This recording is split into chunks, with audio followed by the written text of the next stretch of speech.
Kamusta? Welcome sa Jewish World Weekly sa I24 News English. Ako si Emily Francis. Linggo-linggo, tinututukan natin ang mga kwento, issue at personalidad na may kinalaman sa mga Hudyo dito sa Israel at sa buong diaspora, ang pandaigdigang komunidad ng mga Hudyo. Narito ang mga kaunahing balita tungkol sa mga Hudyo ngayong linggo. Panurin! Kinansela na ang pagbisita ni Itzma Ben-Gvir, Ministro ng Pambansang Seguridad ng Israel, sa New York para sa UN Policing Summit. Ito na ang pangalawang beses ng buwan na hindi natuloy ni Ben-Gvir ang isang napapabalitang biyahe sa US. Ayon sa ulat, dati na rin ang kinansela ang pribadong pagbisita dahil sa problema sa US visa dulot ng mga kasong kriminal niya sa Israel. May ilang liberal na grupong Hudyo na planong maprotesta sa kanyang pagbisita. Nagresulta ang maling info mula sa na-edit na Wikipedia article tungkol sa World Cup referee sa isang anti-Semiticong conspiracy theory. Na-edit ang bahaging Early Life sa Wikipedia ni François Letexier matapos ang kontrobersya niyang mga tawag laban sa Egypt kontra Argentina kung saan maling sinabing siya ay Hudyo para siraan ang kanyang pagiging referee. Hindi ito ang unang beses sa World Cup na may ganitong paratang. Dati, sinabi ng telebisyon ng Algeria na si Lionel Messi ay bahagi ng Jewish lobby matapos talunin ng Argentina ang Algeria. Sinimula ng Parlamento ng Italia ang panukalang batas para sa formal na proseso ng pagbabalik ng mga likhang sining at kultural na ari-ariang ninakaw noong Holocaust. Sasaklawin ng batas ang mga likhang sining na kinumpiska o nawala dahil sa mga batas panlahi na anti-Semitiko ng pasismong Italyano mula 1938 hanggang 1945. Ayon sa mga tagapagtaguyod ng pagbabalik ng mga ari-arian ng mga Hudyo, matagal nang walang malinaw na mga pamamaraan ng Italya kahit na nilagdaanan nito ang mga internasyonal na prinsipyo tungkol sa mga sining na kinumpiska ng mga Nazi. Sina Sasha Trufanov at Sapir Cohen, dalawang dating Israeli bihag, ang kauna-unahang mga dating bihag na nagpakasal pagkatapos ng kanilang pagkakabihag. Sabay silang dinukot mula sa kibbutz malapit sa Oz, pero magkaibang pinalaya. Si Cohen matapos ang 55 araw at si Trufanov halos 500 araw bago nakalaya. Ang emosyonal nilang kasal sa Israel ay dinaluhan ng mga dating bihag at ni Pangulong Isaac Herzog na nagbasbas sa mag-asawa sa ilalim ng tsukpa. Ang mga kamakailang survey ay nagpapakita kung gaano kahati ang mga Amerikanong Hudyo tungkol sa Israel at sa mga digmaan nito sa iba't ibang panig. Batay sa survey ng AP, 7 sa 10 adultong Hudyo ang nagsasabing Hudyo sila kapag tinanong ukol sa relihiyon. Ngunit sa digmaan sa Gaza, kalahati lang ng 70% ang naniniwalang makatarungan ang operasyon ng Israel doon. At mga 25% ng mga nagpapakilalang Hudyo ang naniniwalang nagsagawa ang Israel ng genocide. Kasama natin ngayon mula sa Jerusalem si Professor Gil Troy, isang senior fellow sa JPPI at may akda ng The Essential Guide to the US-Israel Partnership. Kumusta at salamat sa pagsama sa amin. Masaya ako makita ka at belated na maligayang ika-4 ng Hulyo. Oh, tama. Kaya ikwento mo muna sa amin tungkol sa mga survey na ito. Magkahawig sila, pero magkaiba rin, pero parang pareho lang din ang kalalabasan, kaya mapapaisip ka. May nagbago ba simula noong Oktubre 7 tungkol sa pananaw ng mga Amerikanong Hudyo sa Israel? Sa digmaang ito, na baka hindi nila naisip noon? Sige, isipin natin ang dalawang pangunahing pangyayari. Una, nagkaroon ng matinding kampanya sa media, matinding kampanya sa social media, at matinding internasyonal na kampanya laban sa Israel na inilalagay ang salitang genocide sa pangkalahatang pananaw ng publiko. Nagsagawa ako ng 9 na buwang pag-aaral pagkatapos ng Oktubre 7. Nang pinamunahan ng Amerika ang 9 na buwang labanan sa Mosul sa Iraq, tinutukan ito ng New York Times sa 80 artikulo at 10 hanggang 40,000 sibilyan ang hindi sinasadyang napatay sa makatarungang labanan. Sa unang 9 na buwan matapos magsimula ang labanan sa Gaza, Oktubre 7, naglabas ang New York Times ng 6,656 na artikulong. Lahat ng Amerikano at tao sa mundo ay nasa matinding pressure mula sa media. Wow. Dagdag pa rito, pinalaki ang mga Amerikanong Hudyo na makibagay at mapabilang. At lalo na dahil karamihan sa mga Amerikanong Hudyo ay mas nakaposisyon sa kaliwang bahagi ng politika at ngayon ang kaliwang bahagi ay may grupo ng mga tao na sobrang matindi ang pagiging anti-Zionista kaya napapadaig ka na lang sa pressure. Nakakabahala ang mga survey pero bilang historiador, hindi ako naniniwalang dapat magpanik dahil nakikita ko ito sa mas malawak na pananaw. Noong 1989 at 89, halos 45% lang ng Amerikano ang suportado ang Israel. Pero biglang tumaas ito sa loob ng 2 taon dahil sa Persian Gulf War. Alam ko na nung ikapito ng Oktubre 60, 1% ng mga Amerikano, hindi lang mga Amerikanong Hudyo, ang sumusuporta sa Israel at mahigit 80% ng mga Amerikanong Hudyo ang sumusuporta sa Israel. Kaya nasa isang napakahirap tayong panahon na yon. Marami rin tayong tensyon, malinaw naman, tungkol sa gobyerno ng Israel at kay Trump. Maaring nagsabay-sabay lang ang lahat ng krisis na ito, pero naniniwala ako malalampasan natin. Sa totoo lang, ang dami talagang nangyayari ng sabay-sabay at maraming patong-patong na issue. Ibig kong sabihin, ang dami nating nakikitang pagbabago sa mga administrasyon mula noong ikapito ng Oktubre. At syempre, lahat ng kaguluhan sa mga campus at kung anong nangyayari kay Mondani. Pero tama ka, sa tingin ko, nakaka-interes talaga itong tungkol sa asimilasyon. Bahagi ito ng karanasan ng mga Amerikanong Hudyo sa maraming siglo. Pero sa tingin ko, ang nagawa ng ikapito ng Oktubre ay ginising ito, alam mo yon, maraming tao na parang okay lang, nakaangkop na ako, nakikibagay na ako, para mapagtanto iyon. Alam mo, kahit sa matinding sitwasyon, umiiral pa rin ang mga pananaw laban sa mga Hudyo, kahit hindi pa ito naranasan bago ang ikapito ng Oktubre. Tama, kaya nakakagulat talaga ang lumitaw na anti-Semitismo. May phenomenon na ilang Amerikanong Hudyo ang lumalayo at mas maingay at mas agresibo rito. Pero sabi mo rin, may pagtaas din.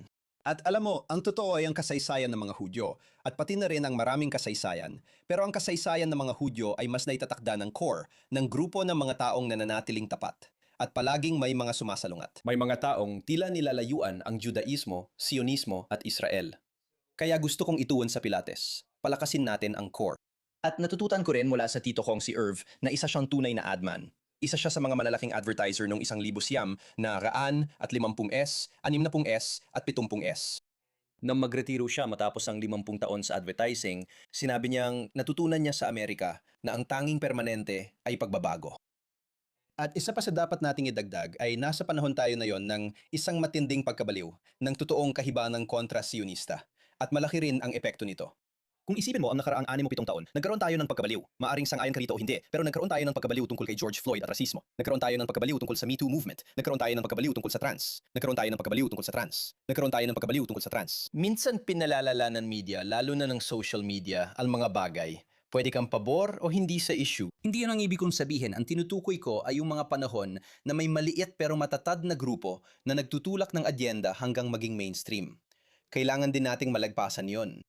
Tama. Punta naman tayo sa mas lokal dito sa New York. At alam natin, alam mo, lahat ng drama na nangyayari kay Ma'am Dani at pati na rin ang mga midterm elections kung saan marami sa mga sinuportahan niya ang nanalo sa congressional primary race na patuloy na magbabago sa itsura ng politika.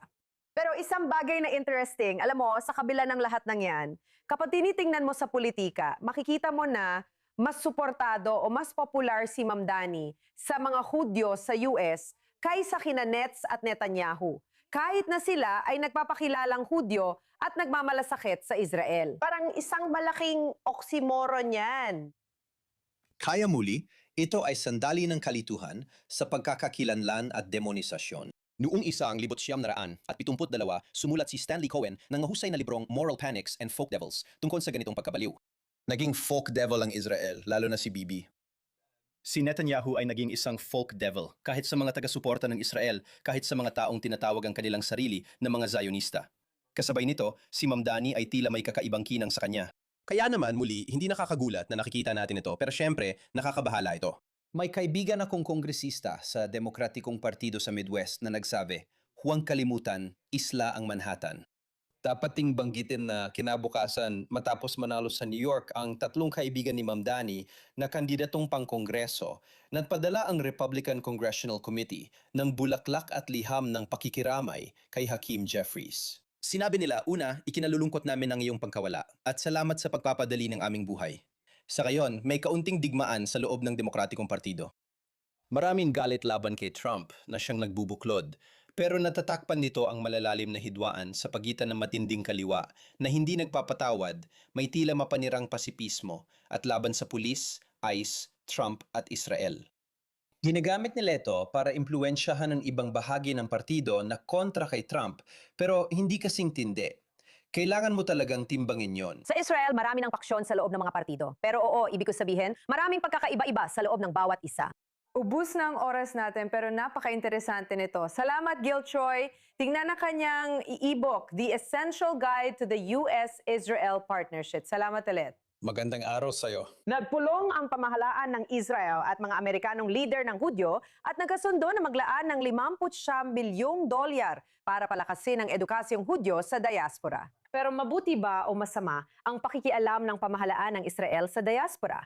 Narito ang ulat ni Noah Alterman, senior correspondent ng I-24 News English. Ngayong linggo, nagkaisa ang pamahalaan ng Israel sa pagpasa ng plano na maglalaan ng 200 milyong shekels o humigit kumulang 67 milyong dolyar ng US para sa mga komunidad ng Hudyo sa Estados Unidos at Canada. Pangunahing layunin ay tulungan ng edukasyong Hudyo sa mga komunidad na iyon. Ang proyekto ay nilalayong maging isang pakikipagtulungan sa pagitan ng pamahalaan at ng Jewish Federations of North America, isang payong organisasyon na nakikipagtulungan sa mga komunidad ng Hudyo sa daan-daang lungsod at bayan sa Estados Unidos at Canada. Ano ang problemang sinusubukang solusyonan ng planong ito? Sa totoo lang, simple ito, pero nakakalito rin. Ang gasto sa mga Jewish Day School, mga pribadong paaralan kung saan maaring ipadala ng mga pamilyang Hudyo sa Amerika o Canada ang kanilang mga anak para makakuha ng pribadong edukasyong Hudyo. Ngunit dahil sobrang mahal na ang mga paaralan, marami sa mga pamilyang Hudyo sa Amerika ang hindi na kayang bayaran nito nang hindi nahihirapan. Ang programang ito ay layang pababain ang matrikula at suportahan ito. Ngunit may iba pang isyong tatalakayin tulad ng akomodasyon para sa batang may espesyal na pangangailangan sa paaralan. Kasama rin ang pagpapabuti ng kalidad ng edukasyon, kabilang ang pilot program para suportahan ang digital na edukasyon ng mga bata. May mga argumento na pabor at laban sa hakbang na ito, kung ang pag-uusapan ay ang argumentong pabor dito. Pinalalakas nito ang ugnayan ng Israel at diasporang Hudyo, lalo na sa Estados Unidos na tahanan ng 80% ng mga Hudyong nasa diaspora.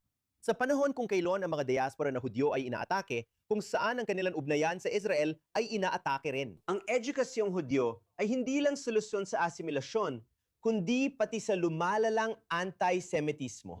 At ang perang ito ay makakatulong para mapalakas ang pakikipagtulungan upang magawa ito. Yan ang kanilang argumento. Sa kabilang panig, may artikulo sa JNS na naglahad ng kanilang argumento. Bakit kailangan ng isang Israeli na nagbabayad ng buwis, kabilang na ang mga manggagawang Israeli at mga komunidad ng manggagawa, ay sa esensya nagsusubsidyo sa matrikula ng isang pribadong paaralan?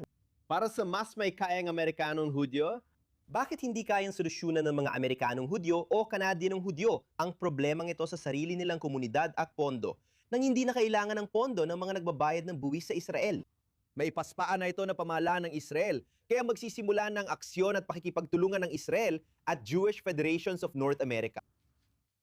May ipinagmamalaking bagong Miss Universe contestant ang Israel para sa pandaigdigang entablado, si Daniela Yablonska, 25 taong gulang na lumaki sa Miami kasama ang kanyang amang Israeli. Mula pagkabata, aktibo na siya sa advokasya para sa mga Hudyo at Israel. Isa rin siyang artist, maganda at napakatangkad. Sobrang saya naming makasama ka dito sa studio. Maligayang pagdating. Maraming salamat sa pag-imbita sa akin. Nakuha mo na ang lahat, pati ang tangkad. At tangkad, mas matangkad ako sa lahat ng lalaking Israeli. Hindi ibig sabihin na madali yon. Maliban kung makipagrelasyon ka sa basketball player. Maawa ako sa mga magiging anak kong babae. Oo, ayos lang. Uy, maganda rin maging atleta. Ipaliwanag mo muna, lumaki ka sa Miami at Israeli ang tatay mo. Kaya parang nakuha mo ang best sa dalawang mundo. So naitanim ba yun sa'yo ng maaga pa lang? Kasi bata ka pa lang. Sumasali ka na sa mga junior activities ng Stand With Us at nag-a-advocate ka na mula pagkabata. Saan ang galing yon? Madalas akong turuan ng nanay ko tungkol sa aking pinagmulan. Ang kanyang nanay ay nakaligtas sa Holocaust. Sa bandang huli, nalaman kong ang lolo ko, si Saba ko sa Israel, ay survivor din ng Auschwitz. Nakaligtas ang sabta ko matapos silang mapalayas sa Libya. Alam ko ang kasaysayan ko dahil itinanim ito ng mga magulang ko, kaya sobrang proud ako rito. Lagi kong iniisip na napakapalad kong maging Hudyo. Gusto ko ring maging kasing Hudyo hanggat kaya ko, kaya mahal ko ang Israel. Mahirap ipaliwanag, pero mahal ko talaga ito. Sinasabi ko pa sa iba na ipinananak ako sa Israel dahil gusto kong magtunog na kakaiba. Oo, tama. Iba na talaga nun. Ngayon, ibang-iba na ang panahon. Sa kasamaang palad, kahit bata ka pa, marami nang nagbago nitong mga taon. Paano mo napiling pasukin ang pagiging pageant queen? Alam ko matalino at athletic ka, pero ano ang nagtulak sa'yo sa landas na yon? Nakakatawa kasi di ko naisip na papasok ako sa pageantry. Nauna talaga ang pagmamodelo. Nung 15 ako, lagi akong pinakamatangkad. At nagmodelo ako ng 10 taon at sobrang nagustuhan ko yon. Hindi ko inakala na papasok ako sa pageantry pero nakita ko ang oportunidad sa social media dahil may Israeli na bumili ng pageant sa Miami para maibalik ito matapos ang 7 ng Oktubre. Sabi ko, kailangan ko itong gawin. Ang astig nito. Napanood ko ang Miss Congeniality, kaya sumali ako Miss Israel. Yan ang nakakabaliw na kwento. Wow! Oo. Pagkalipas ng 1 taon sa Israel, bumalik ako. Sumali ako sa Miss Israel at naging first runner-up, pangalawa sa Miss Israel. Ngayon, anong inaasahan mo para sa malaking kompetisyon sa Puerto Rico? Ibig ko sabihin, mas malaking entablado ito at kailangan mong, kaya ko mag-TV buong araw, pero sa lahat ng taon ko, nakapanayam ko na ang mga modelo at tulad mo, hindi mo ako mapapapunta sa entablado para gawin ang mga bagay na yon at gawin ang mga ganon. Meron itong dapat maging nakakatakot. Nakakatakot. Oo, talagang nakakatakot. Nakakatawa kasi nasahan ko na talaga nakamumuhian ako, lalo na mula sa supporters ng Free Palestine. Inasahan ko ang galit mula sa lahat, pati na rin ang antisemitismo at anti-Zionismo. Ang dami ng pagmamahal at suporta na natanggap ko ay nagpapaalala sa akin ng unang Eurovision, pagkatapos ng 7 ng Oktubre kay Eden Golan, kung paano nagkaisa ang bansa para sa kanya, at yun ang lalo pang nagbigay inspirasyon sa akin. Gusto ko ring tularan kung paano siya kumilos at nirepresenta ang bansa natin kahit sa maliit na paraan. Kaya ako, lalo na sa lawak ng impluensya ko sa labas ng Israel, para maipakita sa mga tao ang Israel at ang kagandahan at pagkakaiba-iba nito. Isa lang itong bagong plataforma. Para sa akin, tinatawag ko itong Latin Eurovision dahil mahal ng mga Latino ang Miss Universe na ito. Malaking oportunidad talaga ito. Oo, totoo yun. Tama. Plataforma ito na dinalaw namin sa Miss Universe. Atlanta, ilang taon na ang nakalipas? Nakaraan. Na-cover ko yon. Ang galing talaga. Tama ka, ang kanilang panghabang buhay na pageantry. Naalala ko, tama ka, ang mga taga-Timog at Gitnang Amerika ay sobrang masigasig. Singlaki ito ng Eurovision sa Europa. Tama. Napapalampas natin ang napakalaking oportunidad bilang mga Israeli sa ating PR para magrepresenta, magpakita. Nakokontrol natin ang kwento sa pagiging present at pagpapakilala sa sarili. At syempre, pagiging matatag at proud din. Hindi lang basta tumatayo sa entablado, may kanya-kanyang dahilan kung bakit sila naroon. Tulad ng pagpasok sa universidad. Ibig kong sabihin, alam naman natin na hindi lang ganda ang basehan. Sigurado rin akong lahat ng iyon ay tinitingnan nila sa pag-abot ng tagumpay. Talaga. Sobrang nagpapasalamat ako. Matapos ang nakaraang taon, talagang gusto ko ito. At nadurog ako nang maging pangalawa lang ako. Pero parang may banal na pakikialam. Siguro si Hashem ang magsabi, maghintay ka ng 1 taon, tapusin mo muna ang buong taon mo sa Israel, tapusin ang aliyah mo, magsettle, at saka magsimulang pumunta sa shul. At dumating na ngayon, ika-75 anibersaryo na ito. Malaki ito. Wow, kaya pati yun. Syempre, kapag may kompetisyon, lalo na sa mga babae, laging may kontrobersya. Yung nanalo noong nakaraan, noon wala sa 2 termino lang at parang kinuwestiyon niya ang validity nito. Saan galing yon? Hindi ako sigurado. At talagang nalulungkot ako. Nalulungkot ako na ang daming alitan sa loob. Gusto ko talagang iangat ang mga kababaihan at hindi mag-focus sa negatibo. Ang dami kong natanggap na hindi ko inasahan. Wala akong masabi sa dami ng lakas ng kababaihan na pumapalibot sa akin dito sa Israel. Mula sa mga babae na galing sa iba't ibang panig ng mundo. Yung mga mensahe na natatanggap ko na kahit anong galit o paninira, wala yun dahil napakalakas ng suporta ng mga kababaihan na nasa likod ko. At ganun talaga dapat. Oo, ganun talaga dapat. Suportahan ang isa't isa. Totoo yan, nakasisira lang ito sa pangalan ng Israel kapag nagkatalo tayo. Sanayon ako sa'yo. Salamat. Sigurado ako magkikita pa tayo. Oo, magkita tayo sa Nobyembre. At good luck sa Nobyembre. Isasama ka namin. Salamat. Mahirap ito. Wow, oo. Nanggangako akong kakatawan sa mamamayan ng Israel. Manalo tayo at pabalik. Pabalik sa studio. Kasama ang iyong opisyal na corona. Salamat. Ang ika-22 Maccabiah Games ay puspusa na at parehong lokal at turista ay nasisiyahan manood ng pinakamahuhusay na atletang Hudyo sa lahat ng edad na lumalahok sa mahigit 40 e-sport.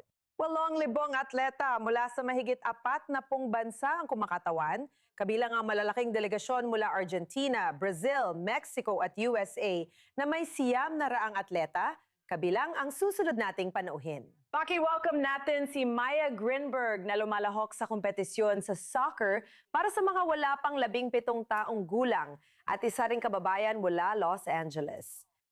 Maligayang pagdating at salamat sa pagpunta. Congratulations! Salamat sa pag-imbita sa akin. Kaya, A, gusto kong malaman ang karanasan mo, lalo na dahil interesting ang background mo. 17 ka na at seryoso sa soccer. Isa kang striker na naglalaro sa club at high school teams.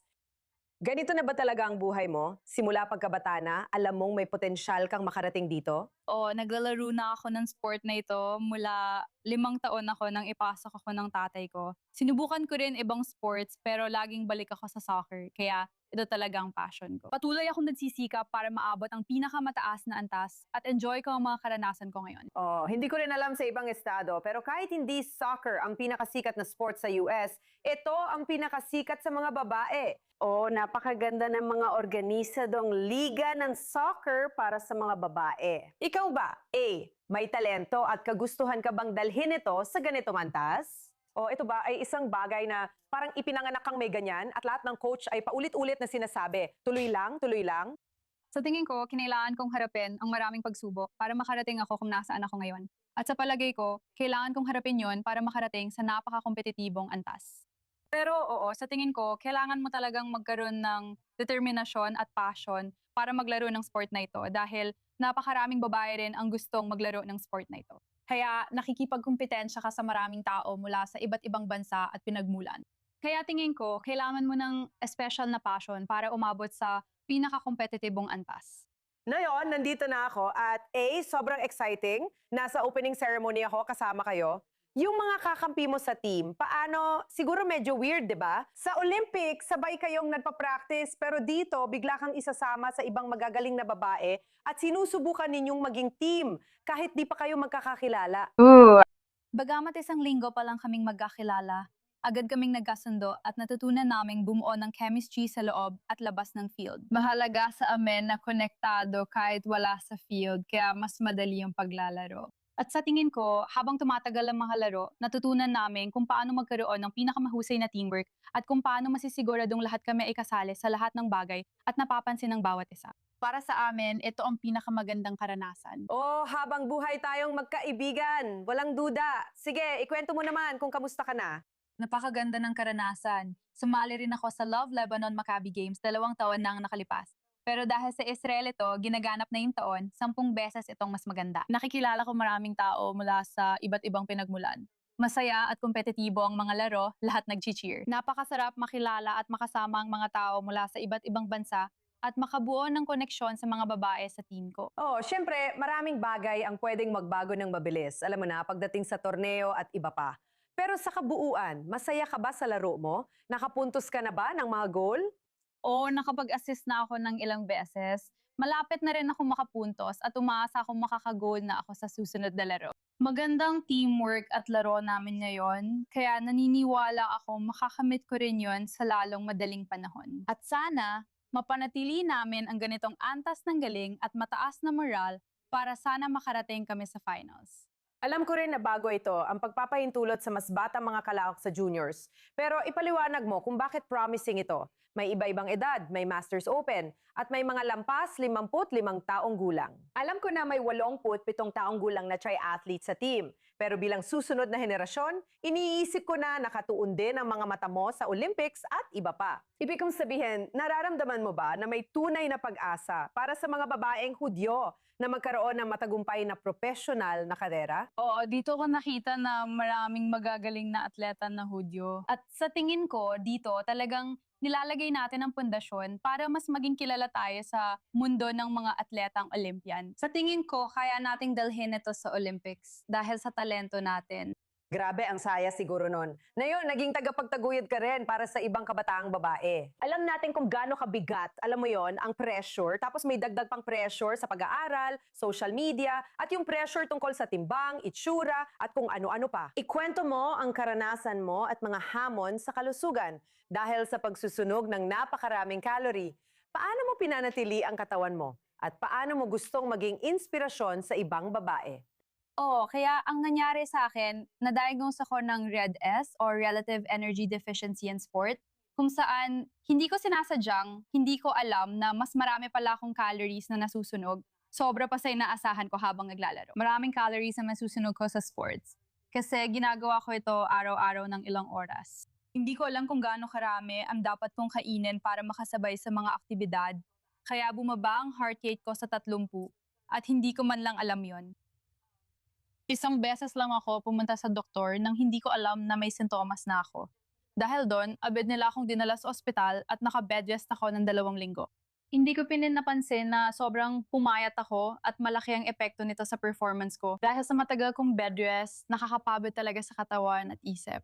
6 na buwan din akong hindi nakapaglaro ng sports. Grabe. Kaya ngayon, matapos kong maranasan yun, ayaw kong maranasan din yun ng ibang babae. Ano ang maipapayo mo? Minsan nakakalimutan mo ang sarili mong kalusugan kapag abala ka sa buhay. Kahit hindi naman lahat magkakasakit. Niisip mo pa ang timbang mo, lalo na kung atleta ka? Makinig sa mga dietitian at nutritionista. Huwag basta maniwala sa sabi-sabi online na madalas ay hindi totoo. Kahit totoo yun, maaaring hindi naman para sa'yo dahil iba-ibang katawan ng tao. Wow, talagang marami kang ginagawa at patuloy kaming sumusuporta sa Team USA. Lahat panalo pero may personal akong pagkiling sa Team USA. Salamat sa pagpunta. Good luck! Hanggang dito na lang ang episode ng Jewish World Weekly ngayong linggo. Bisitahin ang i24 News English YouTube channel at website namin. Siyempre, bisitahin din ang lahat ng aming social media platforms para mapanood ang episode na ito, pati na rin ang iba pang episodes at mga particular na segment. Ako si Emily Francis. Maraming salamat sa panonood at shalom mula sa Tel Aviv.